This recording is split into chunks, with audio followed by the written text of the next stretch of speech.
അങ്ങനെ ഇരിക്കെ 1986 എൻ്റെ ഓർമ്മ, നമ്മുടെ ഈ ഷാബാനു കേസിൽ സുപ്രീം കോടതിയുടെ അന്നത്തെ ചീഫ് ജസ്റ്റിസ് വൈ ചന്ദ്രചൂഡ് ഒരു വിധി പറഞ്ഞ ഒരു സംഭവം ഉണ്ടായിരുന്നു. ഷാബാനു വിവാഹം മോചനം നേടിയ കുറച്ച് പ്രായമുള്ളൊരു സ്ത്രീയായിരുന്നു, നോർത്ത് ഇന്ത്യക്കാരിയായിരുന്നു, എല്ലാവർക്കും അറിയാമല്ലോ. അപ്പോൾ ആ ഷാബാനു കേസിൽ സുപ്രീം കോടതി വിധി പറഞ്ഞത് അവർക്ക് ഇസ്ലാമിക ശരീഅത്തനുസരിച്ചുള്ള ഇത് കിട്ടണമെന്നാണ് ആവശ്യപ്പെട്ടതെങ്കിൽ അവർക്ക് CRPC 125 വകുപ്പ് പ്രകാരം മാസം തോറും ഒരു ജീവനാംശം കിട്ടാനുള്ള അവകാശമുണ്ട്. ഇസ്ലാമിക ശരീഅത്തനുസരിച്ചല്ല അവരുടെ കാര്യം തീരുമാനിക്കേണ്ടത് എന്ന അർത്ഥത്തിലാണ് സുപ്രീം കോടതി വിധിയുണ്ടായത്. അപ്പോൾ അവിടെ ഒരു ചെറിയ ഡിഫറൻസ് ഉള്ളതെന്ന് വെച്ചാൽ ഇസ്ലാമിക ശരീഅത്തിൽ ഒരു വൺ ടൈം സെറ്റിൽമെൻറ്റാണ് പറയണത്. ഇസ്ലാമിക ശരീഅത്ത് എന്ന് പറഞ്ഞാൽ ഖുർആൻ തന്നെ അതിൻ്റെ 241 വചനമാണ് 2-ാമത്തെ അധ്യായത്തിൽ. ആ വചനപ്രകാരം വിവാഹമോചിതയായ ഒരു മുസ്ലിം സ്ത്രീക്ക് ഒരു മതിയായ ആമ്പിൾ കോമ്പൻസേഷൻ കൊടുക്കണം എന്നാണ്. വൺ ടൈം സെറ്റിൽമെൻറ്റാണ്. പിന്നെ മന്ത്ലി അവർക്ക് കൊടുക്കേണ്ട ആവശ്യമില്ല.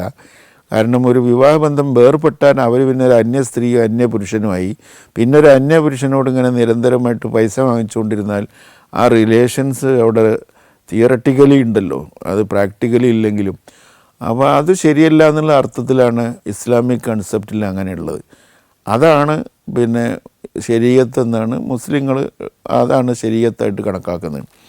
അപ്പോൾ ഈ വൈ ചന്ദ്രചൂഡിൻ്റെ വിധി വന്നത് CRPCയുടെ 125 വകുപ്പ് പ്രകാരം വിവാഹമോചിതയായിട്ടുള്ള സ്ത്രീക്ക് ഒരു ജീവനാംശം മന്ത്ലി അങ്ങനെ 100 രൂപ 75 രൂപയൊക്കെയാണ് അന്ന് ആ കേസിൽ വിധി പറഞ്ഞത്. അപ്പോൾ ആ ഇഷ്യൂ വന്നപ്പോൾ വൈ ചന്ദ്രചൂഡിൻ്റെ ഈ വിധി വന്നപ്പോൾ അതൊരു വലിയ പ്രശ്നമാക്കി ചിലർ ഉയർത്തിക്കൊണ്ടു വന്നു. ദേശീയ തലത്തിൽ തന്നെ ഒരു വിഷയമാക്കി. ഇസ്ലാമിക ശരീഅത്തിനെതിരായ വിധിയാണ് പറഞ്ഞിട്ടുള്ളത് എന്ന് വന്നപ്പോൾ ശരീഅത്ത് സംരക്ഷിക്കപ്പെടേണ്ടതാണ്, ആ വിധിയാണ് വേണ്ടത്, ശരീഅത്ത് അനുസരിച്ചുള്ള വിധിയാണ്. മുസ്ലിം പേഴ്സണൽ ലോ, മതന്യൂനപക്ഷങ്ങൾക്ക് പ്രത്യേകമായിട്ടുള്ള ഒരു ലോ പിന്തുടരാനുള്ള അവകാശം ഉണ്ടായിരിക്കെ അതാണ് മുസ്ലിങ്ങളെ ബാധിക്കുന്ന നിയമം എന്ന് ശരീഅത്ത് സംരക്ഷണം ആവശ്യപ്പെടുന്നവരും ശരീഅത്തിനെ എതിർക്കുന്നവർ സുപ്രീം കോർട്ടിൻ്റെ പക്ഷത്ത് നിന്നിട്ട് അതല്ല ഈ 125 CRPC അനുസരിച്ചുള്ള വിധിയാണ് ശരി എന്നും പറഞ്ഞിട്ടുള്ള പ്രചാരവേലകൾ നടന്നു. അന്ന് കോഴിക്കോട് വലിയ സമ്മേളനം ഇസ്ലാമിക ശരീഅത്തിന് എതിരായ രീതിയിൽ സുപ്രീം കോടതിക്ക് അനുകൂലമായിട്ട് നടന്നു. ആ സമ്മേളനത്തിൽ ഈ ആരിഫ് മുഹമ്മദ് ഖാൻ, അതുപോലെ നമ്മുടെ ഗവർണറായിട്ടുള്ള ആരിഫ് മുഹമ്മദ് ഖാൻ, EMS നമ്പൂതിരിപ്പാട്, ഹിസ്റ്റോറിയനായിട്ടുള്ള ഇർഫാൻ ഹബീബ് തുടങ്ങിയവരൊക്കെ പങ്കെടുത്തൊരു സമ്മേളനമായിരുന്നു. അപ്പോൾ അത് ഞാൻ പറയാൻ കാരണത്തിൽ അത് ഞാനുമായിട്ടൊരു ബന്ധം അതിനകത്തുള്ളത്, ഞാൻ അന്ന് കമ്മ്യൂണിസ്റ്റ് പാർട്ടിയുടെ മലപ്പുറം ജില്ലാ സെക്രട്ടറിയാണ്. അപ്പോൾ എല്ലാ സ്ഥലങ്ങളിലും കമ്മ്യൂണിസ്റ്റുകാരുടെ പ്രകടനങ്ങളുണ്ടായി. അത് CPI CPM എല്ലാം ചേർന്നിട്ടുള്ള ഇടതുപക്ഷ പ്രകടനങ്ങളുണ്ടായി. ഇസ്ലാമിക ശരീഅത്തിനെ ഏതാണ്ട് തള്ളി പറഞ്ഞുകൊണ്ട് അതിന് മുദ്രാവാക്യങ്ങളും ഇവിടെ പ്രസക്തമല്ല. എന്തായാലും അവർ സുപ്രീം കോടതി പറയുന്നത് പോലെയാണ് ശരിയെന്നും ഇസ്ലാമിക ശരീഅത്ത് കുറേ പഴയ ഒരു സംഭവമാണെന്നും അതിപ്പോൾ റെലവൻ്റ് അല്ല എന്നും അതല്ല വേണ്ടതെന്നും ഒക്കെ പറഞ്ഞിട്ട് ശരീഅത്തിനെ എതിർക്കുന്ന തരത്തിലുള്ള പ്രകടനങ്ങളും പ്രക്ഷോഭങ്ങളും ഒക്കെ നടന്നു. അങ്ങനെ വന്നപ്പോൾ ഞാനാണല്ലോ മലപ്പുറം ജില്ലയിലെ പാർട്ടി സെക്രട്ടറി. അപ്പോൾ അത് അവിടെ സംഘടിപ്പിക്കേണ്ട ഒരു ചുമതല വാസ്തവത്തിൽ എനിക്കാണല്ലോ വരുന്നത് CPIയുടെ ഭാഗത്ത് നിൽക്കുമ്പോൾ. അപ്പോൾ അത് വന്നപ്പോൾ എനിക്ക് വലിയ ആശയക്കുഴപ്പമുണ്ടായി. എനിക്കുള്ള ആശയക്കുഴപ്പം മറ്റൊന്നുമല്ല, മലപ്പുറം ഞാൻ കമ്മ്യൂണിസ്റ്റ് പാർട്ടി ബിൽഡപ്പ് ചെയ്യേണ്ടത് മുസ്ലിം കമ്മ്യൂണിറ്റി ധാരാളമുള്ളൊരു സ്ഥലത്താണ്. അപ്പോൾ അതിനനുസരിച്ചുള്ള അടവും തന്ത്രങ്ങളും ടാക്ടിക്സുമാണ് ആവശ്യം എന്നാണ് എനിക്ക് ഒരു തോന്നലുണ്ടായത്. പക്ഷേ ഈ ജനറലായിട്ട് എല്ലാവരും കൂടി ഒറ്റയടിക്ക് എതിർത്ത് ഇസ്ലാമിക ശരീഅത്തിനെ തള്ളി പറഞ്ഞാൽ അത് കമ്മ്യൂണിസ്റ്റ് പാർട്ടിയുടെ വളർച്ചയ്ക്ക് സഹായകരമാവില്ല എന്നാണ് എൻ്റെ ഒരു എളിയ മനസ്സിൽ തോന്നിയത്. അപ്പോൾ അതുകൊണ്ട് അതിനെനിക്ക് സാധ്യമല്ലാത്തൊരു സ്ഥിതി വന്നു. അപ്പോൾ ഞാൻ ആ ഒരു വിഷയം കമ്മ്യൂണിസ്റ്റ് പാർട്ടി ഏറ്റെടുക്കുന്നതിലുള്ള പ്രൊട്ടസ്റ്റ് എന്നുള്ള നിലക്ക് ഞാൻ കമ്മ്യൂണിസ്റ്റ് പാർട്ടിയുടെ ജില്ലാ സെക്രട്ടറി സ്ഥാനം രാജിവെച്ച് പാർട്ടിക്ക് കത്ത് കൊടുക്കുകയാണ് ചെയ്തത്. അപ്പം വേറെ കമ്മ്യൂണിസ്റ്റ് പാർട്ടിയുടെ ജില്ലാ സെക്രട്ടറി സ്ഥാനവും അംഗത്വമൊക്കെ രാജിവെച്ചിട്ട് ഞാൻ ആ പാർട്ടിയിൽ നിന്ന് മാറി നിൽക്കുന്നൊരു സാഹചര്യം 87 ഉണ്ടായത്. പക്ഷേ അതിനെ തുടർന്ന് ഞാൻ CPI ഞാനുമായിട്ടുള്ള ബന്ധങ്ങൾ വഷളായിട്ടുള്ള എൻ്റെ കൂടെ കുറച്ച് ആളുകൾ ചെറുപ്പക്കാർ വേറെ ഉണ്ടായിരുന്നു. അപ്പോൾ അങ്ങനെയുള്ളൊരു ബന്ധത്തിന് ഒരു ഉലച്ചിൽ സംഭവിച്ചിട്ടില്ല. വേറൊരു പാർട്ടി മാറ്റം കൊണ്ട് ഇങ്ങനെ പരസ്പരം ആക്രമിക്കുകയോ തെറി പറയുകയോ ഒന്നും ചെയ്യുന്ന ഒരു സാഹചര്യം ഉണ്ടായിട്ടില്ല. അവർക്ക് എന്നോടും ഇഷ്ടമായിരുന്നു, എനിക്ക് അവരോടും ഇഷ്ടമായിരുന്നു. അങ്ങനെ ഒരു തിയറട്ടിക്കലായിട്ടുള്ള അല്ലെങ്കിൽ ഐഡിയോളജിക്കായിട്ടുള്ള ഒരു ഇഷ്യൂ ആയതുകൊണ്ട് ഒരു തർക്കമൊന്നും ഉണ്ടായിട്ടില്ല. അങ്ങനെ അവർ എതിർത്ത് മീറ്റിംഗ് വെക്കുകയോ ആക്രമിക്കുകയോ അങ്ങനെയൊന്നും സംഭവിച്ചിട്ടില്ല. മാത്രമല്ല അവരും ഞാനുമായിട്ടുള്ള ബന്ധം അതിന് ശേഷവും അങ്ങനെ വഷളായ തരത്തിലുള്ളൊരു ബന്ധം ഉണ്ടായിട്ടില്ല. അവർ അകന്ന് നിന്ന് സ്വാഭാവികമായിട്ടും രണ്ട് വഴിക്ക് സഞ്ചരിച്ചു. അവർക്കും അതിൽ അമർഷം ഉണ്ടാവും, എനിക്കതിൽ വിഷമമുണ്ടാവും. അങ്ങനെ ഈ അമർഷം ഒക്കെ അവർക്കുണ്ടാവും, വിഷമമൊക്കെ ഉണ്ടെങ്കിലും അത് പ്രാക്ടിക്കലായിട്ട് പരസ്പരം ഏറ്റുമുട്ടുന്ന ഒരു തരത്തിലേക്ക് പോയിട്ടില്ല. അത് നിയമസഭയ്ക്ക് അകത്തുണ്ടായിട്ടില്ല, പുറത്തുണ്ടായിട്ടില്ല. അപ്പോൾ ഞാൻ പാർട്ടിയിൽ നിന്ന് വിടാനുള്ള ഒരു പ്രധാനപ്പെട്ട കാരണം ഇതായിരുന്നു. അതിനുശേഷം എന്നെ എന്തെങ്കിലും ആക്രമിക്കണമെന്നോ നേരാക്കണമെന്നോ CPIയുടെ നേതാക്കന്മാർ അവിടെയുള്ള CPIക്കാർക്ക് നിർദ്ദേശം കൊടുത്തിട്ടില്ല, അവരങ്ങനെ ചെയ്തിട്ടില്ല. പിന്നീടും പലപ്പോഴും ഈ ഒരു ദിവസം ബാലറാം മലപ്പുറത്തെങ്ങാട് വരുമ്പോൾ വീട്ടിൽ വന്നു, വെളിയം ഭാർഗവനിക്ക് വന്നു, PS ശ്രീനിവാസൻ വന്നിട്ടുണ്ട്. അങ്ങനെയുള്ള പല ആളുകൾ നേതാക്കന്മാരും ഒക്കെ ആയിട്ട് നല്ല ബന്ധം ഞാൻ തുടർന്നു പോന്നിട്ടുണ്ട്. അപ്പോൾ അതുകൊണ്ട് പിന്നെ അതാണ് ഞാൻ CPIയിൽ നിന്ന് മുസ്ലിം ലീഗിലേക്ക് ചേരാനുണ്ടായ കാരണം. CPIയിൽ എനിക്ക് അത്ര ആത്മാർത്ഥമായിട്ടുള്ള ബന്ധമുള്ള ധാരാളം പേരുണ്ടായിരുന്നു. ഈ എമർജൻസി ഡിക്ലെയർ ചെയ്ത കാലത്ത് പോലും എമർജൻസിക്ക് CPI അനുകൂലമായിട്ടുള്ള നിലപാട് സ്വീകരിച്ചിരുന്നു. അപ്പോൾ എമർജൻസി അനുകൂലിക്കുക പറഞ്ഞാൽ അന്ന് നമ്മുടെ യുവജന പ്രസ്ഥാനങ്ങൾ, വിദ്യാർത്ഥി പ്രസ്ഥാനങ്ങൾ ചേർന്ന് കാസർഗോഡ് നിന്ന് ഒരു ജാഥ നയിച്ചിരുന്നു. 20 പരിപാടിക്കും സോഷ്യലിസത്തിനും ജനാധിപത്യത്തിനും വേണ്ടിയെന്നായിരുന്നു ബാനർ. ആ ജാഥയിൽ ഞാൻ ക്യാപ്റ്റനായിരുന്നു, പന്ന്യൻ രവീന്ദ്രൻ വൈസ് ക്യാപ്റ്റനായിരുന്ന ഒരു ജാഥ ഉണ്ടായിരുന്നു. അതുപോലെ തിരുവനന്തപുരത്ത് നിന്ന് M നസീർ ഒക്കെ ക്യാപ്റ്റനായിട്ടുള്ളൊരു ജാഥ ഉണ്ടായിരുന്നു. 2 ജാഥയും കൂടി ആലുവയിൽ സംഗമിക്കുന്ന ഒരു സാഹചര്യം ഉണ്ടായിരുന്നു. കുറേ കാലം കമ്മ്യൂണിസ്റ്റ് പാർട്ടിയിലൊക്കെ ആയിരുന്നത് കൊണ്ട് പിന്നെ പല ഹിന്ദു വീടുകളിലും അതൊന്നും ഹിന്ദു എന്നൊന്നും അറിഞ്ഞിട്ടല്ല, ഹിന്ദു മുസ്ലിമൊന്നുമില്ല, പല വീടുകളിലും രാത്രിയിൽ അന്തിയുറങ്ങുകയും പല സമ്മേളനങ്ങളും കഴിഞ്ഞ് പല വീടുകളിൽ നിന്നും ആഹാരം കഴിക്കുകയും ഒക്കെ ചെയ്ത് എല്ലാ ജാതി മതസ്ഥരായിട്ടും നല്ല റിലേഷൻസ് മെയിൻറ്റെയിൻ ചെയ്യാൻ കഴിച്ചിട്ടുണ്ട്. അത് വലിയൊരു പിന്നെ സമ്പത്തായിട്ട് വലിയൊരു നേട്ടമായിട്ട് ഞാനെന്നും കാണുകയാണ്. എനിക്കതിലൊരു പശ്ചാത്താപവും ഇല്ല. I am trying to be a secular person. എന്നെക്കുറിച്ച് കൂടി ഒരു വാക്ക് പറഞ്ഞാൽ ഒരു മതേതരവാദിയായി, എല്ലാ മതങ്ങളെയും ബഹുമാനിക്കുന്നവനായി, എല്ലാ മതങ്ങളും വേദഗ്രന്ഥങ്ങളും അല്പസ്വല്പമെങ്കിലും അറിവുള്ളവനായി, എല്ലാവരെയും മനുഷ്യരായി കാണാൻ പറ്റുന്ന തരത്തിൽ ജീവിക്കുക എന്നുള്ളതാണ് ഏറ്റവും സുപ്രധാനമായിട്ടുള്ള കാര്യമായിട്ട് ഞാൻ കാണുന്നത്. അതിൽ പക്ഷേ എനിക്ക് അനുഭവപ്പെട്ടിട്ടുള്ള എൻ്റെ ഒരു അനുഭവം പറഞ്ഞാൽ, ഈ കാലം വരെയുള്ള അനുഭവത്തിൽ ഈ അടുത്ത കാലത്തായിട്ടുള്ള ഈ സംഭവവികാസങ്ങളും ഈ നുണപ്രചരണങ്ങളും ഒക്കെ വന്നതിന് ശേഷം വർഗീയ കമ്മ്യൂണലായിട്ടുള്ള ഈ പോളറൈസേഷൻ ഇങ്ങനെയൊക്കെ വന്നതിന് ശേഷമുള്ള ഒരു യഥാർത്ഥ പ്രശ്നം എന്താ വെച്ചാൽ, it is very difficult to be secular എന്നുള്ളതാണ്. മതേതരവാദിയായി ജീവിക്കുക പ്രയാസകരമായൊരു കാര്യമായി തോന്നി തുടങ്ങിയിട്ടുണ്ട്. വർഗീയവാദി ആയാൽ കുറച്ചാളുകൾ ആ തരത്തിൽ സപ്പോർട്ട് ചെയ്യും, ഒന്നുകിൽ ഇപ്പുറത്ത് അല്ലെങ്കിൽ അപ്പുറത്ത് നിൽക്കാൻ വേണ്ടി, മനുഷ്യനെ ഡിവൈഡ് ചെയ്യാൻ വേണ്ടി കഠിനമായ പരിശ്രമം നടക്കുന്നത് കൊണ്ട് നമുക്കൊക്കെ ഒരു സെക്കുലർ ഫ്രണ്ടിൽ നിൽക്കുമ്പോൾ ആരും ഇല്ലാത്തൊരവസ്ഥ വരുമോ എന്ന് തോന്നിപ്പോകാറുണ്ട് ചിലപ്പോഴൊക്കെ.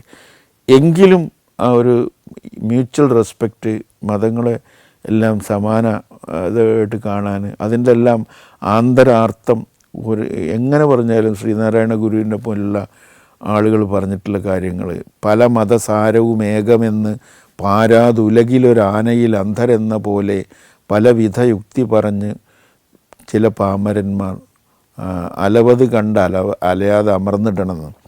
പലവിധ യുക്തി പറയുന്നവരെ പാമരന്മാർ എന്നാണ് ശ്രീനാരായണ ഗുരു വിളിച്ചത്. പല മതസാരവും ഏകമാണെന്ന് അവർ മനസ്സിലാക്കാതെ അന്ധന്മാർ ആനയെ കണ്ട പോലെ നടക്കുന്ന ആൾക്കാരാണ്. അവർ പോലെ ആവരുത് നിങ്ങൾ എന്നാണ് ഗുരു പറയുന്നത്. പൊരുതു ജയിപ്പത് അസാധ്യം ഒന്നിനോടൊന്നൊരു മതവും പൊരുതാലൊടുങ്ങുകയില്ല, പരമതവാദി ഇതോർത്തിടാതെ പാഴെ പൊരുതു പൊലിഞ്ഞിടുമെന്ന ബുദ്ധി വേണം എന്നാണ്. ഒരു മതം മറ്റൊരു മതത്തോട് പോരാടി ജയിക്കില്ല എന്നുള്ളത്. അപ്പോൾ ഗോഡ് ഈസ് വൺ, അതാണ് ദൈവം ഏകനാണ്, ഒന്ന് മാത്രമാണ്. ആ ഒരു മാതാപിതാക്കളുടെ മക്കളാണ് ഈ സമൂഹം മുഴുവൻ. എല്ലാവരും പരസ്പരം കലർന്നവരാണ്, അതിൽ യാതൊരു വേർതിരിവുമില്ല. Djibouti, Fiji, Lebanon, Ethiopia, Armenia. സഞ്ചാരം വോളിയം നമ്പർ 17. ഫുൾ HD-യിലുള്ള ഈ അപൂർവ ദൃശ്യയാത്രാ വിവരണ ശേഖരം സ്വന്തമാക്കാൻ സഞ്ചാരം എന്ന് SMS ചെയ്യൂ. ഫോൺ 9995 444 222. രമണ മഹർഷിയോടൊരു ഇംഗ്ലീഷുകാരൻ വന്നിട്ട് ഒരിക്കൽ ചോദിച്ചു ഇത്രേ, how can I deal others, എനിക്ക് എങ്ങനെ മറ്റുള്ളവർ ഡീൽ ചെയ്യാൻ കഴിയുന്നു, how can I deal others എന്ന് ചോദിച്ചപ്പോൾ രമണ മഹർഷിയുടെ മറുപടി എന്താണെന്നറിയാം? നോ അതേഴ്സ് എന്നാ, മറ്റുള്ളവരില്ല. പിന്നെ ഡീൽ ചെയ്യുന്ന ക്വസ്റ്റ്യൻ റൈസ് ചെയ്യുന്നില്ലല്ലോ, അപ്പോൾ മറ്റുള്ളവരില്ല. അങ്ങനെയുള്ളൊരു അപ്രോച്ചാണ്. ഞാൻ എല്ലാവരും പോയി ഞാൻ വന്നു എന്ന് പറഞ്ഞൊരു ഭക്തൻ വൈകുന്നേരം വരെ കാത്തിരുന്ന് മഹർഷിയെ ഒറ്റക്ക് കാണാൻ വേണ്ടി ശ്രമിച്ചു. രമണ മഹർഷിയെ ഒറ്റക്ക് കാണാൻ വേണ്ടി ശ്രമിച്ച് അയാൾ ഒറ്റക്ക് എല്ലാ ഭക്തന്മാരും പോയി കഴിഞ്ഞപ്പോൾ വന്ന് കണ്ടപ്പോൾ അയാൾ ഗുരുവിനോട് പറഞ്ഞു, എല്ലാവരും പോയി ഞാൻ വന്നു പറഞ്ഞു. അപ്പോൾ ഗുരു പറഞ്ഞ ഉത്തരം എന്താ അറിയോ? മഹർഷി പറഞ്ഞത്, ഞാൻ കൂടി പോകണമായിരുന്നു എന്നാണ്. ആ ഈഗോ, ആ അഹങ്കാരം, ആ ഞാൻ ഇല്ലാതാവണമെന്നാണ്. അപ്പോൾ ആ ഞാൻ എങ്ങനെ ഇല്ലാതാവില്ലെന്നാണ് പ്രശ്നം. ഓരോ കാലഘട്ടത്തിൽ ഓരോ വിശ്വാസ പ്രമാണങ്ങൾ വന്നു. മറ്റെല്ലാ മതങ്ങളെയും ബഹുമാനിക്കാനാണ് ഇസ്ലാം കൽപ്പിച്ചിട്ടുള്ളത്. ഞാൻ മനസ്സിലാക്കിയിട്ടുള്ള ഇസ്ലാം അതാണ്.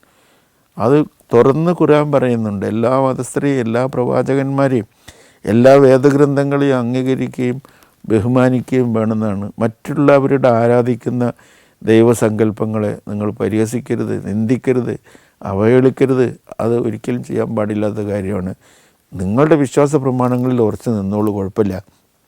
അപ്പോൾ ഓരോ കാലഘട്ടത്തിൽ ഓരോ ഭാഷകളിൽ ഓരോ പ്രോഫറ്റ്സ് വഴി വന്നതാണ്. പിന്നെ ഇസ്ലാമിക് കൺസെപ്റ്റ് അനുസരിച്ച് ഏത് പ്രവാചകൻ്റെ പേര് കേട്ടാലും ദൈവത്തിൻ്റെ സമാധാനം അവൻ്റെ മേൽ വർഷിക്കുമാറാകട്ടെ എന്ന് മുസ്ലിം പറയണം, മുസ്ലിമാണെങ്കിൽ. ഇപ്പോൾ ഞങ്ങൾ ആദം എന്ന് കേട്ടാൽ അലൈഹിസ്സലാം എന്ന് പറയും. പിന്നെ നൂഹ് എന്ന് കേട്ടാൽ നൂഹ് എന്ന് പറഞ്ഞാൽ അലൈഹിസ്സലാം, യൂനുസ് അലൈഹിസ്സലാം, ഈസ അലൈഹിസ്സലാം, മൂസ അലൈഹിസ്സലാം. അത് ആ പേര് കേട്ടാൽ പറഞ്ഞിരിക്കണം എന്ന് നിർബന്ധമാണ് ഒരു മുസ്ലിം.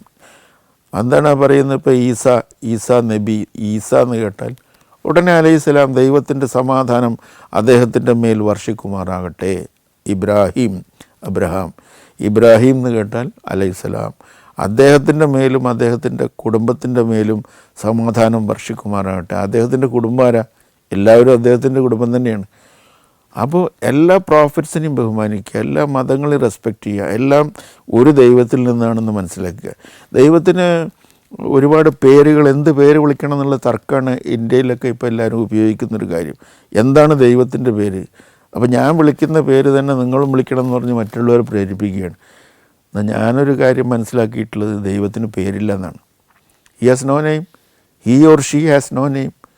ദൈവത്തിന് അങ്ങനെ പേരിൻ്റെ ആവശ്യമില്ല, ആകാരമില്ല, രൂപമില്ല, പേരില്ല. അങ്ങനെ ഒരു സ്ഥലത്ത് നിങ്ങൾക്കൊരു പേരിലോ ഒരു ഊരിലോ ഒരു സ്ഥലത്തോ ഒരു രൂപത്തിലോ ഒരു ചിത്രത്തിലോ ഒതുക്കാനാവുന്ന ആൾ ദൈവമാകില്ലല്ലോ. അപ്പോൾ ദൈവം അതിനൊക്കെ അതീതനാണ്. അപ്പോൾ ദൈവത്തിന് ഒരു പേരില്ല. അപ്പോൾ അറബി ഭാഷയിൽ അള്ളാഹു എന്ന് വിളിക്കുന്നു, വേറൊരു ഭാഷയിൽ വേറൊരു പേര് വിളിക്കുന്നു. എന്ത് പേരോ വിളിച്ചോട്ടെ, ഒരു കുഴപ്പമില്ല. അപ്പോൾ ദൈവത്തിന് ഒരു പേരിൻ്റെ പേരിൽ എന്തിനാണ് തർക്കിക്കുന്നത് എന്നുള്ള ക്വസ്റ്റ്യൻ അവിടെ റേസ് ചെയ്യും. അപ്പോൾ ആ ഒരു നല്ല മനുഷ്യബന്ധങ്ങൾ നഷ്ടപ്പെടാൻ പാടില്ല. ഞാനിതൊക്കെ പറയാൻ കാരണം, ഞാനിപ്പോൾ CPI വിട്ടു പോകുന്നു, ഇപ്പോഴും ഞാൻ അവരായിട്ട് ബന്ധം തുടരുകയാണോ എന്ന് സംശയിക്കേണ്ട കാര്യമില്ല. എന്താ വെച്ചാൽ ആ ബന്ധം എനിക്ക് എല്ലാ മതസ്ഥരും എല്ലാ പാർട്ടിക്കാരോടും അതേ അപ്രോച്ച് തന്നെയാണ് ഞാൻ എടുക്കുന്നത്. എന്താ കാരണം വെച്ചാൽ അതിൻ്റെ അർത്ഥം ആ നയം സ്വീകരിക്കലല്ല. അതിൻ്റെ അർത്ഥം എന്താ?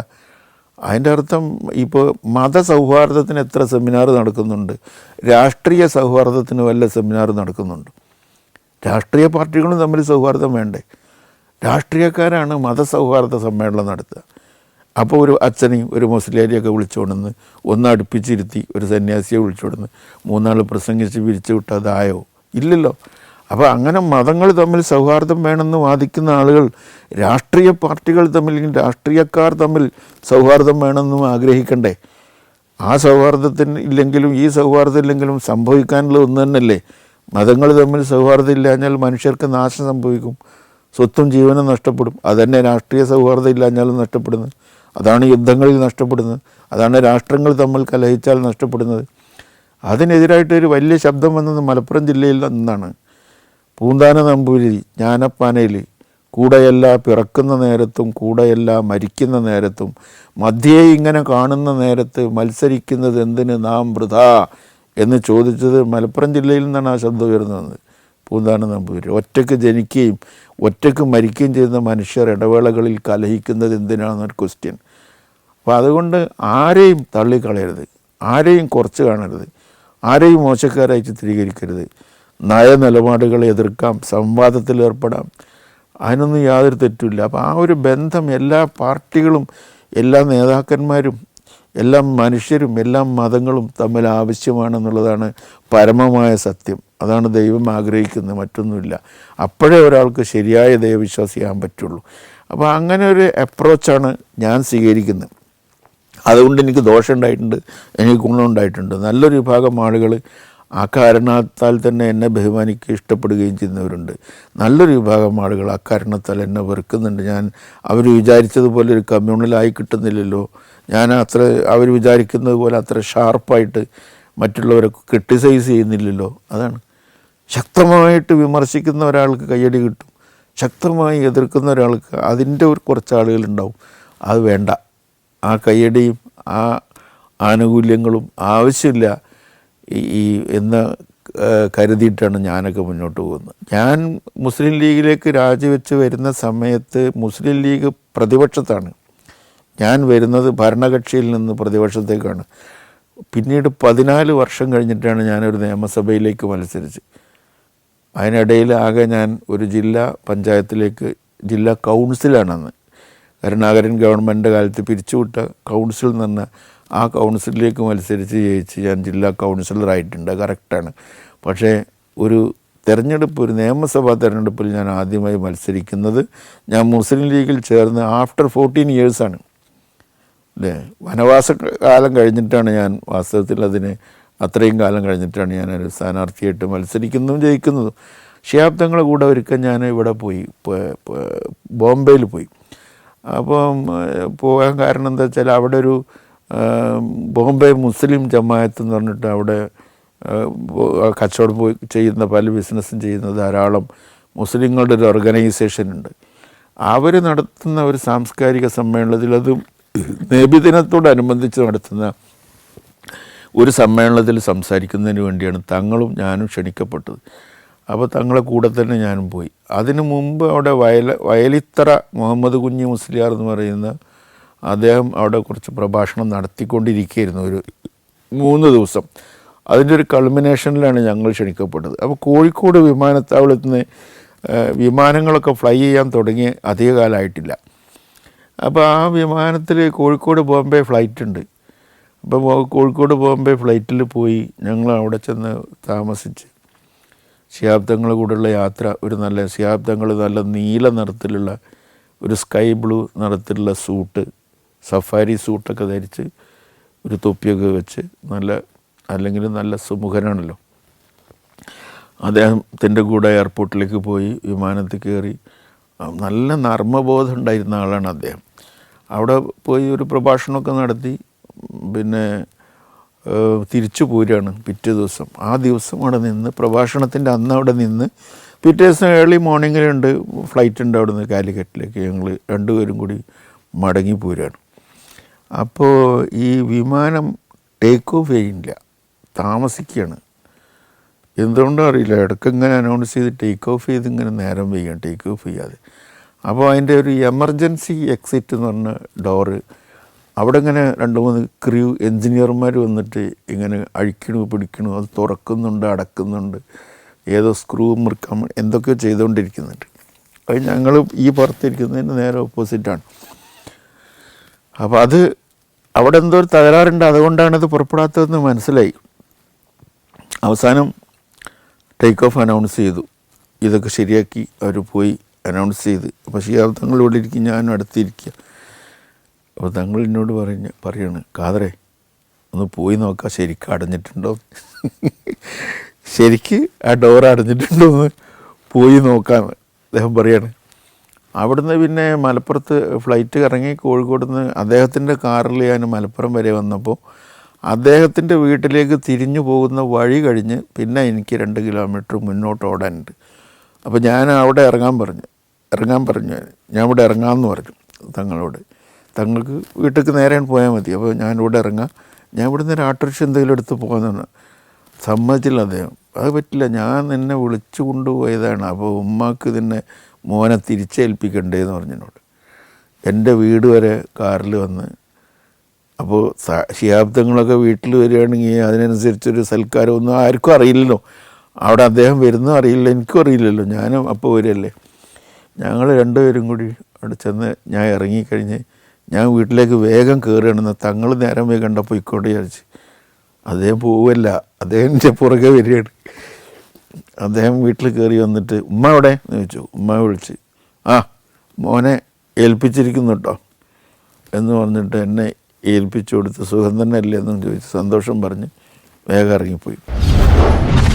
ബാബരി മസ്ജിദിൻ്റെ താഴികക്കുടങ്ങൾ തകർക്കപ്പെട്ടു, അതിൽ കരസേവകർ കയറി ബാബരി മസ്ജിദ് പൊളിച്ചുകൊണ്ടിരിക്കുന്നു എന്നുള്ള ചിത്രങ്ങൾ ടി വിയിലിങ്ങനെ വരികയാണ്. അത് അദ്ദേഹവും ഞങ്ങളും ഇരുന്നിങ്ങനെ കാണുകയാണ്. അപ്പോൾ ആരും പരസ്പരം തമ്മിലൊന്നും സംസാരിക്കാതായി. ഇത് എന്താണ് ഇപ്പോൾ ഈ നടക്കുന്നത്, എന്താണ് ഇതൊന്നും തടയാനെന്തേ സാധിക്കാതിരുന്നത്, നരസിംഹറാവു പറഞ്ഞ വാക്കെന്തേ അദ്ദേഹത്തിന് പാലിക്കാൻ സാധിക്കാതെ പോയത്, UP ഗവൺമെൻറ് എന്താ നോക്കി നിൽക്കുന്ന സ്ഥിതി വന്നത്, ഇങ്ങനെയുള്ള ഒരുപാട് ഇഷ്യൂസായി, വിഷമങ്ങളായി. ഇങ്ങനെ അതിനെതിരായിട്ടുള്ള ഭീഷണിയൊക്കെ പത്രങ്ങളിലൊക്കെ ഉണ്ടായിരുന്നു. ആ ഡിമോളിഷൻ കഴിഞ്ഞപ്പോൾ എന്ത് ചെയ്യണം, നമ്മളെന്ത് ചെയ്യണം, പാർട്ടി എന്നുള്ള നിലക്ക് എന്ത് പറയണം, ജനങ്ങൾ ചിലപ്പോൾ ഇളകും, കുഴപ്പങ്ങളുണ്ടാക്കും.